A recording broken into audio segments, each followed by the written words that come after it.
धर्मपुर गांव में रहने वाला रामधन एक बेहद गरीब किसान था। इस बार उसने गांव के सेठ से उधार लेकर खेती की थी। मौसम अच्छा रहा और खेतों में पहली बार फसल बहुत अच्छी आई थी। पूरे परिवार में एक उम्मीद जाग उठी थी। देखो सुनीता, इस बार कितनी अच्छी फसल हुई है। भगवान ने हमारी सुन ली। लगता है अब बच्चों को भूखा नहीं सोना पड़ेगा। हाँ रामधन, इस बार मेहनत रंग लाई है। अब अगर फसल सही सलामत कट गई तो कुछ महीनों का चैन मिल जाएगा। पिताजी, क्या इस बार हम स्कूल जा पाएंगे? जरूर बेटा, अब तो तुझे अच्छे कपड़े और किताबें भी दिलवाऊंगा। पिताजी, मेरे लिए क्या लाओगे? बोलो ना पिताजी। तेरे लिए गुड़िया और नई चूड़ियां लाऊंगा। लेकिन शायद किस्मत को ये मुस्काने राज नहीं आई। शाम ढलते ही आसमान पर काले बादल घिर गए और तेज आंधी के साथ मूसलाधार बारिश शुरू हो गई। रामधन, जल्दी चलो, खेत में पानी भरने लगा है। हे भगवान, कहीं सब कुछ न बह जाए। रामधन भागकर खेत पहुंचा। वहां का दृश्य देखकर उसका दिल बैठ गया।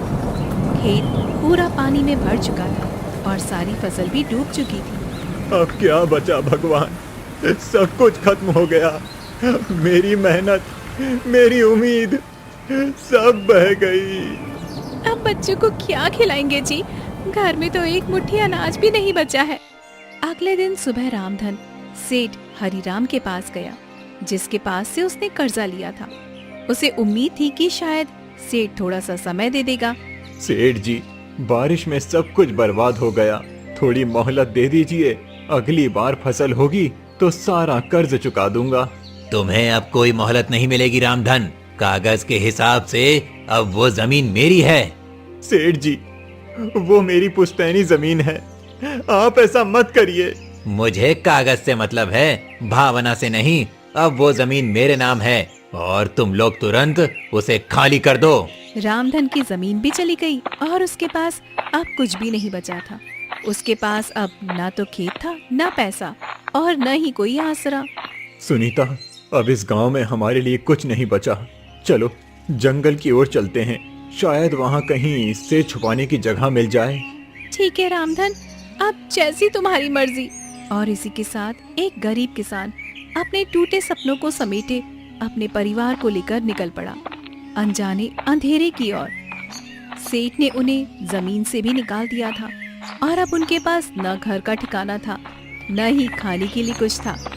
रामधन का परिवार एक बार फिर सड़क पर था। बारिश अब रुक चुकी थी, लेकिन उनके जीवन की बरसात थमने का नाम ही नहीं ले रही थी। चलो सुनीता, अब पीछे मत देखो। जो हो गया उसे सोचने से कुछ नहीं होगा। अब घर नहीं बचा सुनीता, बस जिम्मेदारी बची है इन बच्चों की। इन्हें भूखा नहीं सोने दूंगा, चाहे मुझे कुछ भी करना पड़े। पिताजी, अब हम कहाँ जाएंगे? बेटा, अभी हम एक जगह चल रहे हैं। वहाँ शायद कोई बूढ़े बाबा रहते हैं, जंगल के किनारे पर। सुना है वो अच्छे इंसान हैं। मुझे बहुत भूख लगी है बाबू, मुझे खाना चाहिए। थोड़ा और चल ले बेटा, वहाँ पहुँचते ही कुछ इंतजाम कर लेंगे। रामधन का परिवार गांव से बाहर निकलकर जंगल की ओर बढ़ गया। उन्हें दूर से ही एक टूटी हुई कुटिया दिखाई दी। पास जाने पर देखा वहाँ पर एक बूढ़ा साधु अपनी धुनी रमाए बैठा था। बाबा प्रणाम, हम लोग बहुत मुसीबत में हैं। हमारे पास अब कुछ भी नहीं बचा। बेटा, तुम्हारे चेहरे पर ईमानदारी दिख रही है। तुम चाहो तो इस कुटिया में रह सकते हो। कुछ ज्यादा नहीं है, लेकिन सिर छुपाने की जगह मिल जाएगी। आपका धन्यवाद बाबा, भगवान आपको सुख दे। अब वही टूटी कुटिया उनका नया ठिकाना बन गई थी। अगले दिन सुबह रामधन जंगल में लकड़ी काटने निकला, ताकि बाजार में उसे बेचकर कुछ पैसे मिल जाए। सुनीता, मैं जंगल जा रहा हूँ, लकड़ियाँ काट कर लाऊंगा। फिर उसे बेचकर कुछ सब्जी लाएंगे बच्चों के लिए। जल्दी लौट आना, खाना भी बनाना है और बच्चों को भी कुछ खिलाना है जी। रामधन दिन भर जंगल में पसीना बहाकर लकड़ियां काटता रहा और शाम होते ही उन्हें लेकर बाजार की ओर गया। वहां उसे बहुत कम पैसे मिले, पर उसने कुछ आलू, प्याज और थोड़ा सा आटा खरीद लिया। ये लो सुनीता, कुछ खाने का सामान लाया हूँ। कुछ खास तो नहीं है, लेकिन बच्चों का पेट तो भर जाएगा। तुमने इतना सब किया रामधन, अब तुम हाथ मुंह धोकर बैठो तो मैं तुम्हारे लिए भी रोटियां सेक देती हूँ। माँ, क्या आज गुड़ नहीं आया? आज नहीं बिटिया, लेकिन हम कल जरूर से गुड़ लेकर आ जाएंगे। रात को सभी ने सूखी रोटियों के साथ उबली सब्जी खाई और पहली बार किसी को भी कोई शिकायत नहीं थी। सबकी आंखों में थकान थी, लेकिन उस थकान में भी एक उम्मीद छिपी थी। अब हर दिन ऐसा ही होगा। मैं मेहनत करूंगा और हम सब मिलकर आगे बढ़ेंगे। हमारे पास कुछ भी नहीं है, लेकिन हम एक साथ हैं, यही सबसे बड़ी बात है। कठिनाइयों का पहाड़ उनके सामने खड़ा था, लेकिन रामधन ने हार नहीं मानी। उसका सफर अभी लंबा था, लेकिन उसका इरादा सटीक था। रामधन अब रोज जंगल जाकर लकड़ियां काटता और शाम तक उसे बाजार में बेचकर जो भी मिलता उससे राशन लाता। बच्चों की आंखों में अभी भूख दिखती थी, लेकिन वो अब शिकायत नहीं करते थे। परिवार के लिए संघर्ष अब उनकी आदत बन गई थी। सुनिए जी, जल्दी लौट आइएगा, कल बहुत देर हो गई थी और बिटिया आपके बिना ही सो गई थी। हाँ सुनीता, जल्दी लौटूंगा। आज थोड़ी ज्यादा लकड़ियां लाऊंगा ताकि कुछ पैसे ज्यादा मिल जाएं। पिताजी, आज क्या गुड़ भी लाएंगे? जरूर बेटा, इस बार तेरे लिए गुड़ भी और माँ के लिए एक साड़ी का सपना भी लेकर आऊंगा। और मेरे लिए चूड़ियां। तुम्हारे लिए सबसे सुंदर चूड़ियां बिटिया, बस भगवान थोड़ा साथ दे। रामधन मुस्कुराते हुए जंगल की ओर निकल पड़ा, लेकिन आज वो हर रोज से थोड़ा आगे निकल गया। वो सोच रहा था कि जितना ज्यादा लकड़ी मिलेगा उतना ज्यादा ही अच्छा होगा। आज ज्यादा लकड़ी चाहिए, ज्यादा लकड़ी मतलब ज्यादा पैसा मतलब सबके चेहरे पर खुशी। पेड़ों की गहराइयों में वो इतना आगे निकल गया कि उसे पता ही नहीं चला कि वो कहाँ पहुँच गया है। दूर तक सिर्फ जंगल ही जंगल था। वहाँ पर कोई रास्ता दिखाई नहीं दे रहा था, न ही कोई आवाज थी। अरे, ये कौन सी जगह है? ये रास्ता तो रोज वाला नहीं लगता है कहीं गलत दिशा में आ गया। वो इधर उधर देखने लगा, लेकिन उसे कोई दिशा समझ नहीं आ रही थी। आसमान में बादल घिरने लगे थे और हल्की सी बारिश भी शुरू हो गई थी। हे भगवान, अब क्या करूं? जिस दिशा से आया था वो भी भूल गया। अब कोई रास्ता नहीं सूझ रहा। उधर झोपड़ी में सुनीता बार बार जंगल की ओर देख रही थी। सूरज ढल चुका था, लेकिन रामधन नहीं लौटा। आज बहुत देर हो गई है, अब तक तो वो रोज लौट आते हैं, आज इतनी देर क्यों हो गई है? माँ, पिताजी को कुछ हो तो नहीं गया? ऐसा मत बोल बेटा, वो ठीक होंगे, बस शायद ज्यादा दूर तक निकल गए होंगे। मुझे डर लग रहा है माँ। उधर रामधन थक कर एक पत्थर पर बैठ गया। उसकी आंखें नम हो गई, लेकिन फिर उसने हिम्मत जुटाई और आगे बढ़ा। तभी एक छोटी सी रोशनी दिखाई दी। वो क्या है? वहाँ कोई घर जैसा दिख रहा है या फिर कोई आग जला रहा है। चलो देखता हूँ। वो उस रोशनी की ओर बढ़ा और उसे एक अजीब सी गुफा दिखाई दी, जिसमें से पीली सी चमक आ रही थी। वो थोड़ा घबराया, लेकिन फिर अंदर गया। ये कैसी जगह है? सब कुछ सुनसान है, लेकिन यहाँ रोशनी कैसी? गुफा के अंदर वो जैसे ही आगे बढ़ा, उसे सामने एक अलग ही दुनिया दिखाई दी। वो एक गांव जैसा था, लेकिन वहाँ कोई इंसान नहीं था। पूरा गांव सोने के जैसा चमक रहा था। ये तो कोई सपना लग रहा है, मगर मैं तो जाग रहा हूँ। फिर ये क्या है? अचानक दो सिपाही आए और रामधन से बोले, तुम कौन हो और यहाँ कैसे आए? मेरा नाम रामधन है। मैं गरीब किसान हूँ, रास्ता भटक गया हूँ। राजा के पास चलो, वो तुमसे मिलना चाहते हैं। रामधन डरते हुए उनके साथ महल की ओर चल पड़ा। उसे समझ नहीं आ रहा था कि अब उसके साथ क्या होने वाला है। रामधन डर और हैरानी के बीच आगे बढ़ रहा था। सोने जैसे इस गांव में कोई आदमी दिखाई नहीं दे रहा था, लेकिन ये जगह किसी सपने जैसी लग रही थी। मैं कहीं सपना तो नहीं देख रहा हूँ। सब कुछ इतना चमकदार कैसे है? और ये लोग कौन हैं? सिपाही उसे महल के मुख्य दरवाजे तक ले गए। वहाँ अंदर से एक तेज और गंभीर आवाज आई। उसे भीतर ले आओ। रामधन अंदर गया तो सामने एक ऊंचे आसन पर एक वृद्ध राजा बैठे थे, जिनके चेहरे पर तेज और आंखों में करुणा थी। बताओ कौन हो तुम और यहाँ कैसे आए? महाराज, मेरा नाम रामधन है। मैं एक गरीब किसान हूँ। बारिश में मेरी सारी फसल बह गई। सेठ ने मेरी जमीन छीन ली और अब मैं जंगल से लकड़ी काटकर अपने बच्चों का पेट पालता हूँ। आज रास्ता भटक गया तो ये गुफा दिखी। तुम्हारी बातों में सच्चाई दिखती है रामधन। तुम्हारा संघर्ष तुम्हारी आंखों में साफ दिखाई देता है। महाराज, हम तो बस 2 रोटी के लिए मेहनत करते हैं। हम गरीबों का तो कोई सहारा नहीं होता।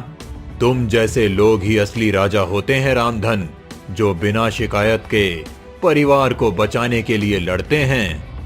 राजा ने पास खड़े सिपाही को इशारा किया और एक छोटी सी तिजोरी मंगवाई। रामधन, ये लो कुछ सोने के सिक्के। इन्हें अपने पास रख लो और अपने घर जाओ। अपने बच्चों के लिए कुछ खाना और कपड़े लाओ और एक नई शुरुआत करो। महाराज, मैं ये नहीं ले सकता। हम गरीब हैं, लेकिन मेहनती हैं।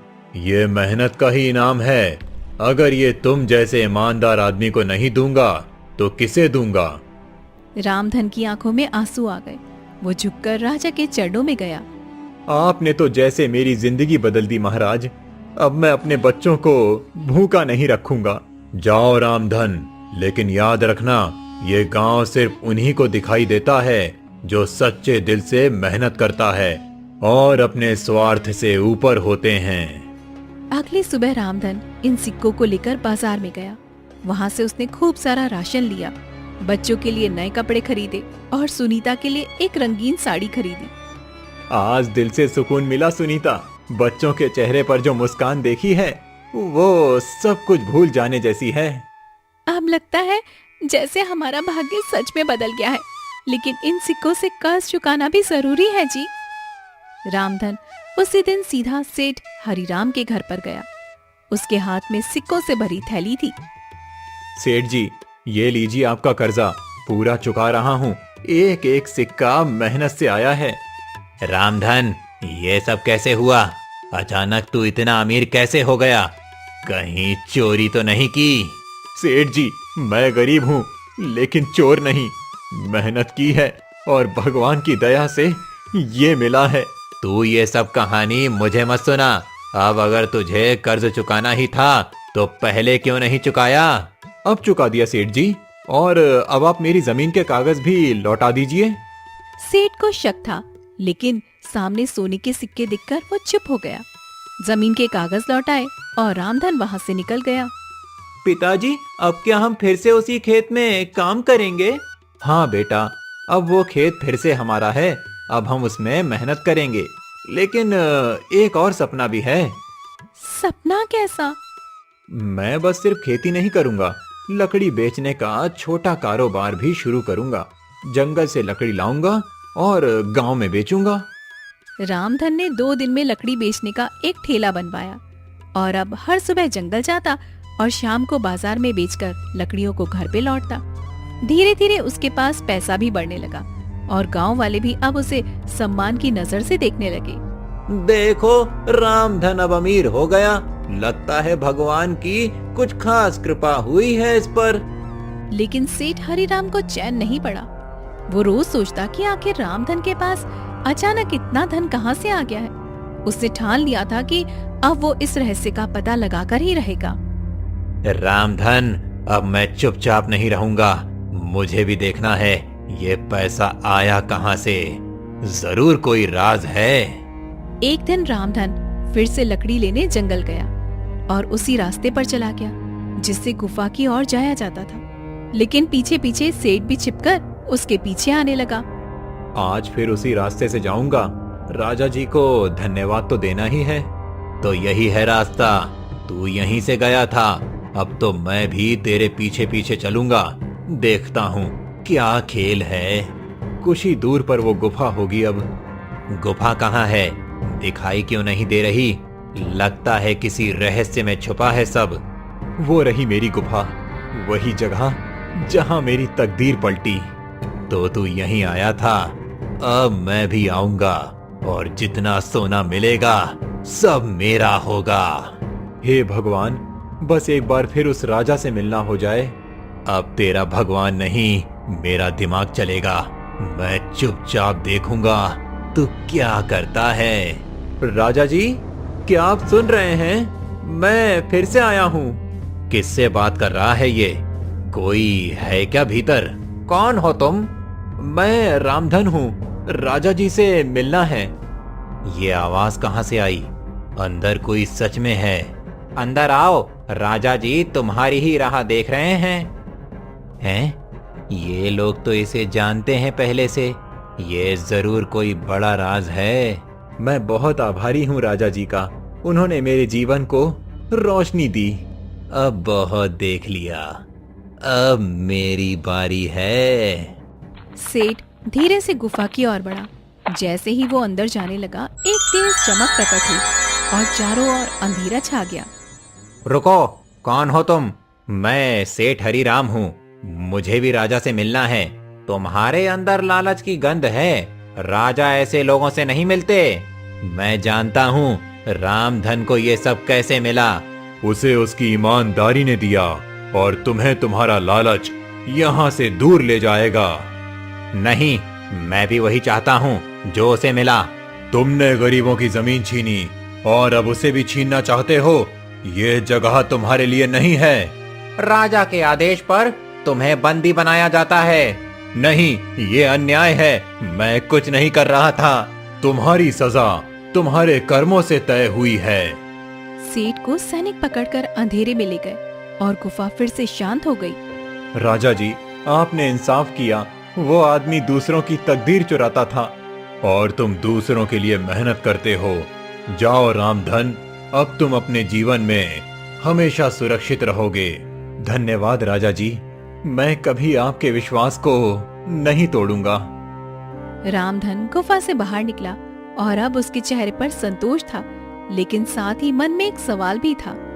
क्या ये रहस्य कभी किसी और को भी दिखेगा या सिर्फ उन्हीं को जिनका दिल सच्चा होता है? अब रामधन के पास सब कुछ था, लेकिन वो फिर भी उसी सादगी से जीता रहा। आज सब कुछ साफ हो गया। सेठ का लालच उसका अंत बना और ईमानदारी मेरी ताकत। तुम आज जल्दी लौट आए जी, सब ठीक तो है ना? सब ठीक है सुनीता, अब कोई डर नहीं रहा। राजा जी ने सब देख लिया और न्याय भी दिया। पिताजी, सेठ कहाँ गया अब?